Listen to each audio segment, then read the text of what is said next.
Hi friends, competitive exam ജംഗ്ഷൻ്റെ പുതിയൊരു വീഡിയോയിലേക്ക് എല്ലാവർക്കും സ്വാഗതം. KAS പ്രിലിംസിൻ്റെ ഫൈനൽ ആൻസർ കീ വന്നിരിക്കുകയാണ്. ആദ്യം നമുക്ക് പേപ്പർ 1ൻ്റെ ഫൈനൽ ആൻസർ കീ നോക്കാം. ഫൈനൽ കീ അനുസരിച്ച് പേപ്പർ 1ൽ 6 ചോദ്യങ്ങളാണ് ഡിലീറ്റ് ആയിരിക്കുന്നത്.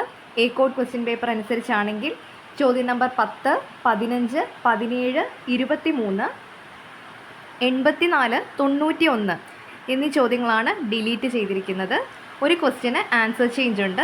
എ കോഡ് ക്വസ്റ്റ്യൻ പേപ്പർ അനുസരിച്ചാണെങ്കിൽ 67ാമത്തെ ചോദ്യത്തിനാണ് ആൻസർ ചേഞ്ച് വന്നിരിക്കുന്നത്. ഇനി നമുക്ക് പേപ്പർ 2 ചെക്ക് ചെയ്യാം. പേപ്പർ 2ൻ്റെ കീ അനുസരിച്ച് നോക്കുകയാണെങ്കിൽ 5 ചോദ്യങ്ങളാണ് ഡിലീറ്റ് ചെയ്യപ്പെട്ടിരിക്കുന്നത്.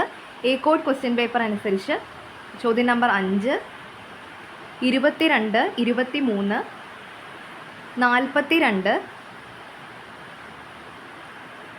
81 എന്നിങ്ങനെ 5 ചോദ്യങ്ങളാണ് ഡിലീറ്റ് ചെയ്യപ്പെട്ടിരിക്കുന്നത്. 4 ആൻസർ ചേഞ്ച് ആണ് പേപ്പർ 2ൽ വന്നിരിക്കുന്നത്. എ കോഡ് ക്വസ്റ്റ്യൻ പേപ്പർ അനുസരിച്ച് 9ാമത്തെ ചോദ്യം, 10ാമത്തെ ചോദ്യം, 45ാമത്തെ ചോദ്യം, 48ാമത്തെ ചോദ്യം എന്നിവയുടെ ആൻസറിലും മാറ്റം വന്നിട്ടുണ്ട്. എക്സാം എഴുതിയ എല്ലാവരും ഫൈനൽ ആൻസർ കീ വെച്ച് ആൻസേഴ്സ് ഒന്നുകൂടി ചെക്ക് ചെയ്ത് നോക്കുക. ഇതുപോലെയുള്ള ഇൻഫോർമേറ്റീവ് വീഡിയോസിലൂടെ നമുക്ക് വീണ്ടും കാണാം. താങ്ക്